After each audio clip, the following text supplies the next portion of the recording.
Hell, ooh, I don't have a. All right. Hello. Welcome. You are listening to the Gamer Librarian Podcast, the best podcast you can find on this side of the multiverse. I am your host, Adrian, and today I'm going to be talking about Hades, One Piece, a whole lot of stuff today. I mean, we are in for a good time. Now, I have to turn down my music, make that a lot better. So, actually. These are the heavy headphones. These are pretty cool. They're the headphones I've been using for years, you know. Maybe we'll be getting something about them in the future. That might just be kind of neato. But, you know, it's a nice Monday. It is cloudy and rainy. To me, it's a good day to play video games and be inside. Lovely time. So, we are in an era of transition. You know, we have a brand new microphone. Hopefully, it comes through a lot better, I think. Now, there's a whole bunch of gaming news that we can get into right here, right now. Like World of Tanks getting a Walking Dead collaboration. I think that's really cool. I've never played World of Tanks, and I think they're just themed tanks around them, but that's just, neato of its own. And a memorial for a real life person was put into the Elder Scrolls 6 for a considerable amount of money. It was through Make a Wish, and I think that is awesome. That's just something cool to talk about. And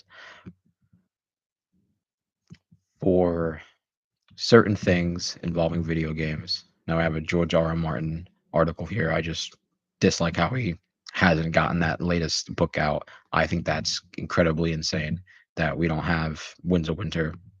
Yeah, all this side stuff that he's helping make or collaborate or all the writing stuff. I'm tired of it.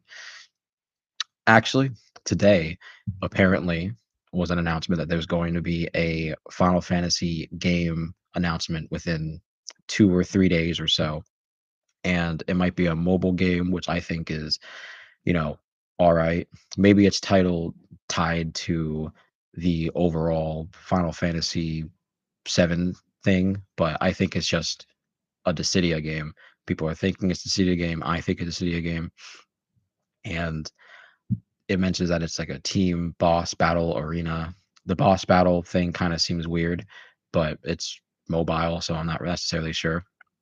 Now, I personally just think that there should be a Final Fantasy Dissidia fighting game, like a real fighting game, 2D or maybe just 3D like Tekken, but 2D. I just think 2D would be better.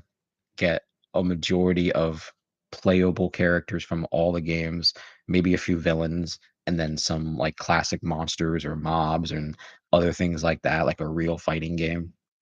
I think that'd be really cool. You can have the old classes, like the jobs, right? Just white mage, monk, black mage. You can get all of them. And playing through Final Fantasy Tactics right now, they have some pretty cool ones. You can get ones from maybe Final Fantasy 14 as well. Like you can get a lot of cool playable characters in a Final Fantasy fighting game.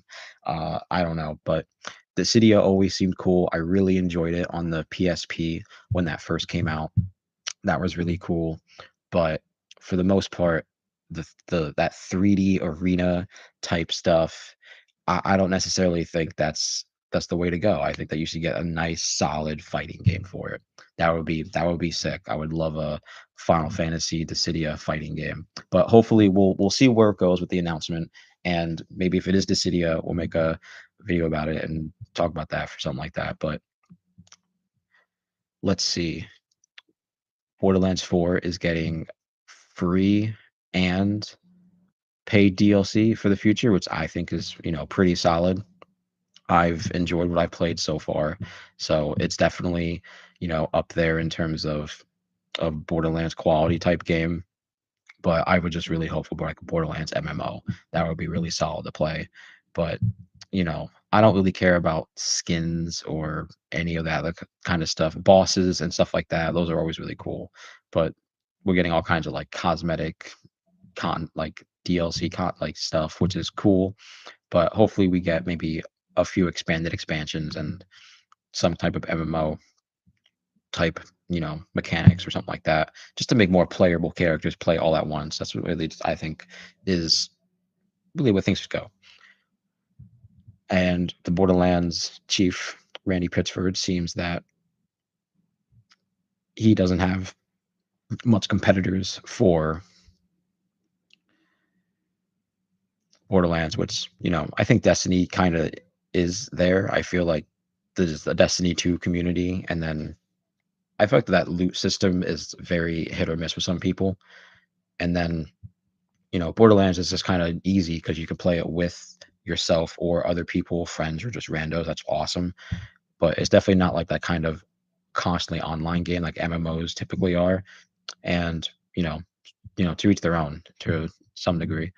But it's definitely cool to see that like Borderlands is getting really good positive interaction, like you know, and player base. I think as well. Just overall, just positivity, especially after like pre-sequel. I think since then, and then the side stuff, and then three, especially. That was a very bad time for Borderlands.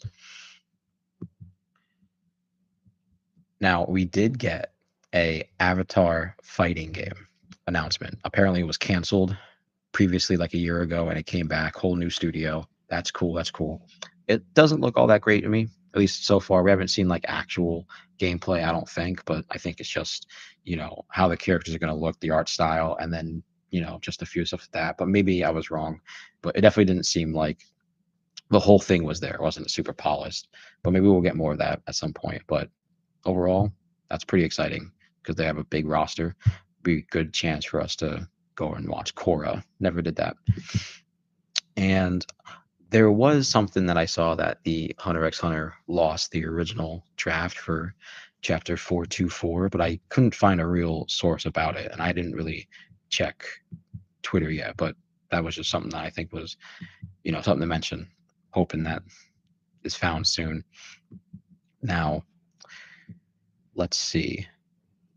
There is definitely almost no announcements coming out between now and Game Awards, right? That's just something that we can pretty much say. Like that's why it's like a mobile game isn't a big announcement. They already know they're not going to get that many specific like concurrent players. They're going to get downloads, of course. They're going to get downloads, but they're not going to get concurrent players or whatever is going to be the monetization for this game because it's a mobile game by a big company. They're going to have monetization out the ass for it. But hopefully, it's going to be a good game. But there's not really going to be a whole lot of stuff, I don't think. Maybe we'll get some surprise announcements, which will be really, really solid, especially like teasers for the Game Awards type stuff. But, history's past. Typically, it's not a Game Award. It just hasn't been talked about since. That's typically how we've been in this space for a very long time. And hopefully, with Game Awards, we're going to be seeing, you know, original titles that are definitely from studios that, maybe not performed so well before or haven't been seen from before, especially from their publishers, anything like that. I just think some returning titles in some regular fashion, sequels, not like remakes, would be better, I think, in terms like the long run. But we're probably just going to get, obviously things are the same that we've seen before. And then big surprise announcements, world premiere stuff, which, you know, we'll be seeing those in like, 3 to 6 years, 7, 8, right? Very, very long time. But for the future, we don't know what we're going to talk about for video game announcements. So Game Awards is going to be a big, big time. I'm very excited. And before we get into games that we'll be playing relatively soon, because it's of my belief that the Metal Gear Master Collection will, like the Volume 2 version of it, will be announced at this Game Awards. And it'll obviously have the easily portable 5 and probably much more easier, but harder just because it's been hard before, Metal Gear 4. And then some of the other ports, apparently there's like other ones. But we're still doing the Metal Gear Solid 3 playthrough for the year thing, and I'm kind of waiting for the Game Awards to really hit, and then that announcement comes around, and then if it doesn't, then I'm probably gonna super finish 3 and then try to download 4. And this is kinda where it is. I'd like to download 4 rather than trying to go out and getting a PS4 and or a PS3 and try to get to a, copy of it and just do all that. I want it to be like, a good, decent version of it. And then 5 I could just get, I think, on multi-plat, which isn't bad, but the other stuff is, it's also harder to get. And it'd just be nice to have an easy playable version of these games. It's crazy that some companies don't like inherently start working on that now. I just think it's just crazy. So I beat Chronos, The New Dawn.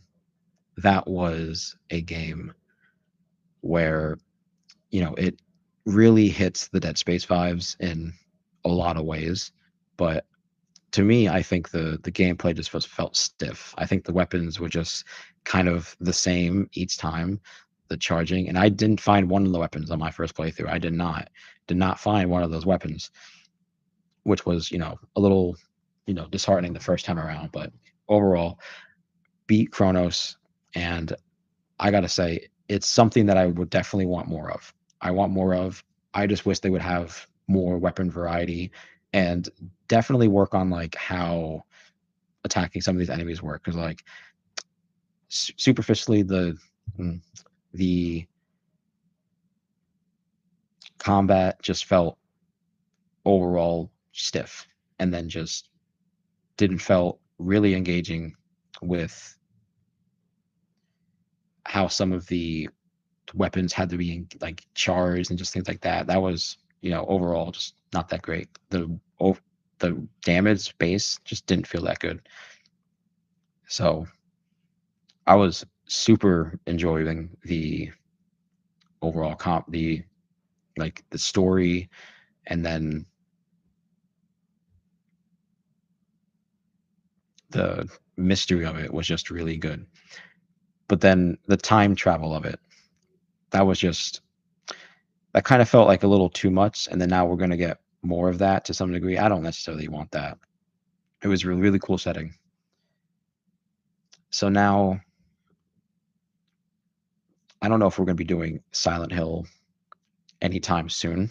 Probably towards the end of October, just because of the move and everything. And that's where the new setup might just come into play. We'll be having a lot more solid recording base. But until then, we'll be playing some more of Hades 2. And, you know, not to diss on anything with the combat of games, because that's just, my gripe. Overall, I think I'm just bad at Hades. I just think I'm not good at Hades. Still haven't beaten these Hades from the first game, the first boss. Almost called him Satan. I haven't beaten the first Hades boss, and then in the second game, I find that the combat is a lot less, has a lot less features that you had in the first game, and then there's just simply like a lot of damage. You take a lot of damage from a lot of these enemies. There's a lot of recovery options, and moving out of some of these attacks while you're in some of these moments is relatively, challenging. So I just think I'm mostly bad at it, but the experience is still there for the roguelite that like variety there. That's where like that kind of, division comes from a game like Chronos, where it's less about like that repetitive playthroughness and that knowledge base, but Chronos was just like straight through. You can get it done super quick and be done, checkpoints, all that stuff. Hades takes a very long time. I remember Hades just initially for the first game, my runs would be 40, 50 an hour long. Very, very long time.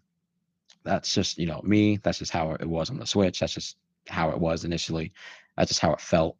And then Hades 1 was definitely felt like I wanted to engage with the characters a lot more and the world that it presented, because it was a little bit bigger. It definitely feels a little bit bigger. than Hades 2 just feels like they expanded the combatness of it rather than the other stuff, which I feel like isn't super the way it should have been done. Like the combat, I haven't seen the third or beyond levels, so I don't know if you get more options, but I just imagine it's more of the same.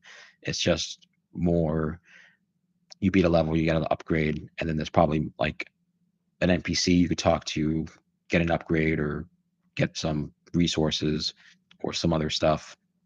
And then there's going to be like a mini boss. So, not to say that like there isn't anything after that. It's just from what I know about Hades 1, there isn't there isn't like anything else in Hades 1 that makes me think this, oh, it's the levels that you use combat in. I don't think there's anything to that. And then the weapons, I like the weapons in Hades 1 a lot more.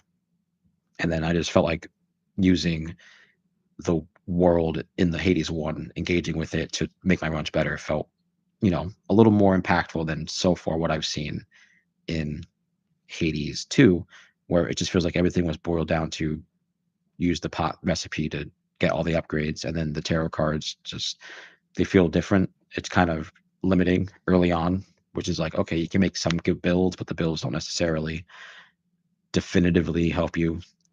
It kind of feels like you get small upgrades just at once, and you kind of just get like a few buffs. But you know, I think I'm bad at it. So people are really good at Hades from what I've seen. But overall, it's definitely a challenging game for me to that regard. But I feel like Hades 2 isn't the same as Hades 1. I would prefer Hades 1 over Hades 2 overall. And games that we've been playing, we mentioned it before, Final Fantasy Tactics Remaster. We got it. I mean, it was crazy. It was a nice birthday gift. Thank you, Micah. That was awesome. And so this game runs super well. Like I would recommend this is a Switch game for anyone because honestly, I like the Switch 2. The Switch 2 is so cool.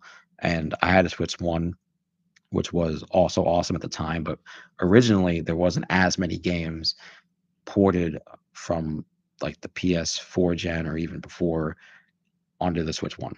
Now there is, which is insane. And now we're getting all these remasters launch on the Switch 2. Like that's insane. And it just works, right?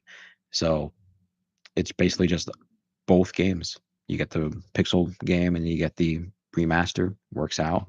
And the Pixel game, I think, is just War of the Lions, right? As far as I know about it, I could be wrong about that on which ported version of it is. But yeah, it's definitely a great game. It's definitely fun going through that. We tried doing it on the phone emulator, earlier. That was great. But playing it on a proper portable console is phenomenal. And we know that like there's consoles like the Xbox One that they have, which is like $1,000, and then they have like one where like you can stream from PS5. I guess maybe you can do four as well onto it, and obviously the Steam Deck. So like I am very grateful that like portable gaming in terms of like a handheld has gotten a lot, you know, more popular. Thank you, Nintendo. And so we're probably going to be seeing a hard shift into portable and most likely mobile to a weird degree, and then PC.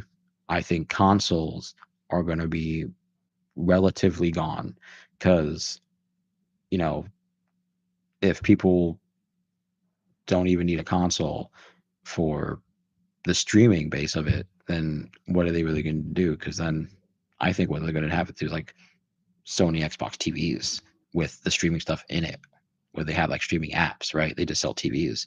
They just sell things that are monitors and streaming devices, right? That's what they're going to do.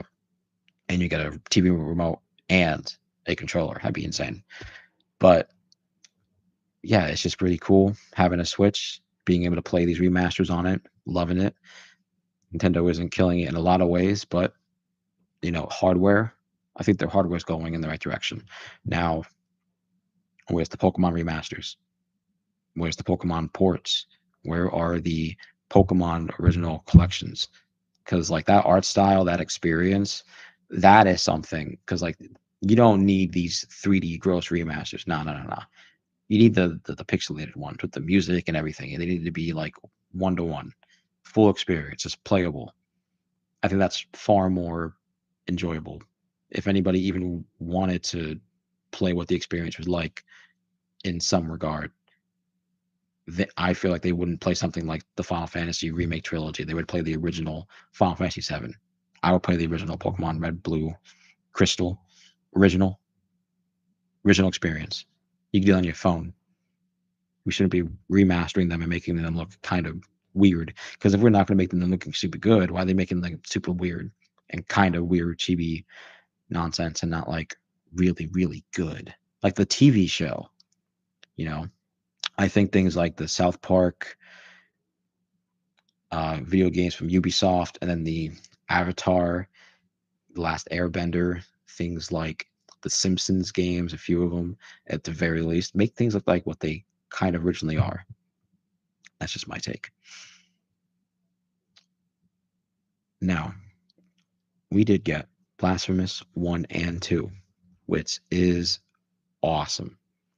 I've only played a little bit of Blasphemous 1 on the Xbox Game Pass. Shout out Game Pass. It's not doing everything right, but at the time it had Blasphemous on it and I was playing it.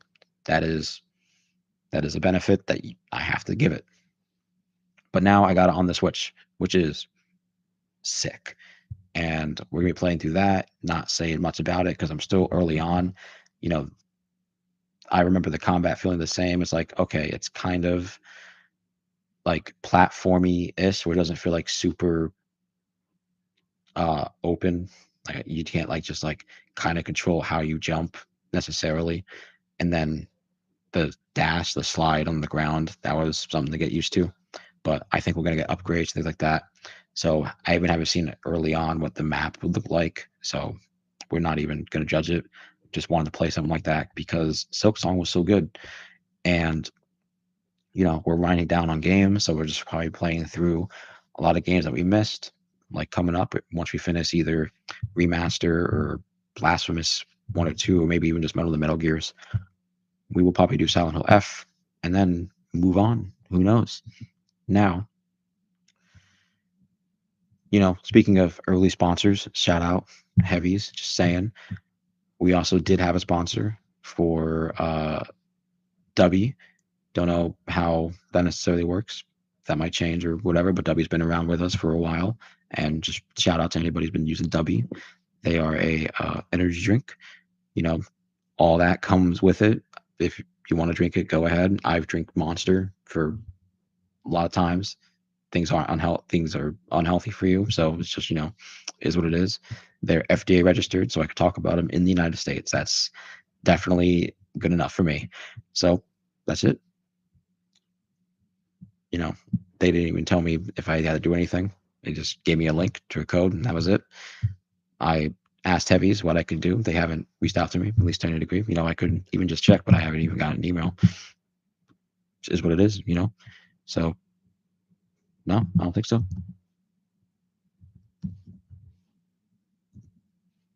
I mean, if they did, that'd be really cool. Yeah, I'm just waiting. Yeah. I mean, thanks either way. Super cool.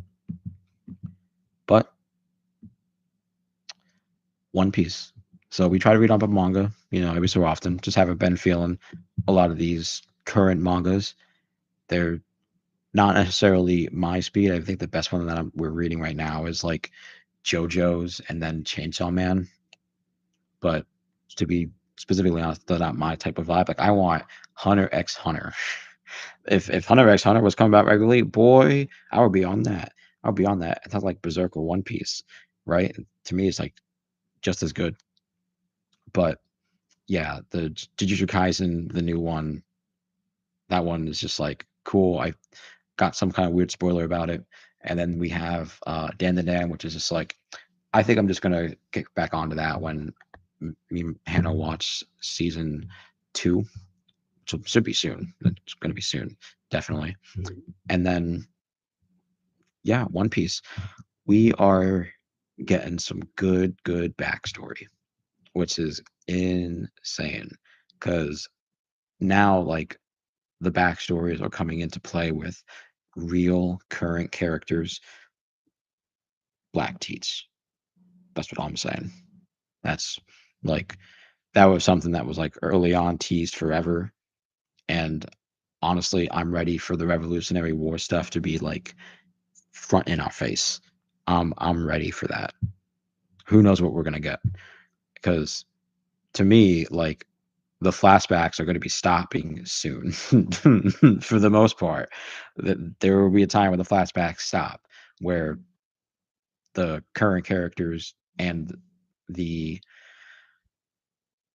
readers, the watchers, we all know. That's what I think they're going to do with the anime and the manga. They're just going to catch up together, but maybe they won't. I'm excited for either way, but One Piece is still great, right?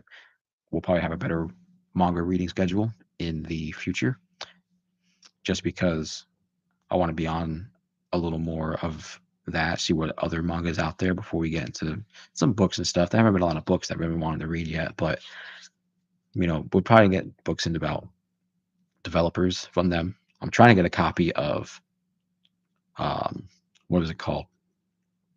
Control Freak by Cliff Blazinski, but I go into a store and I don't really see it. So maybe I'm gonna just order on Amazon. That's relatively cheap, but that would be cool. And been watching Abbott Elementary. That's definitely a show. I feel like the dialogue in the writing is just kind of weak in my opinion, but overall it has some funny antics. And yeah, that's relatively it for the podcast. We're almost at 30 minutes. That's pretty cool. We try to keep up on certain stuff. We'll be making some dips and dives into other kind of topics, but that's really how it goes here for the Game Librarian podcast. Peace.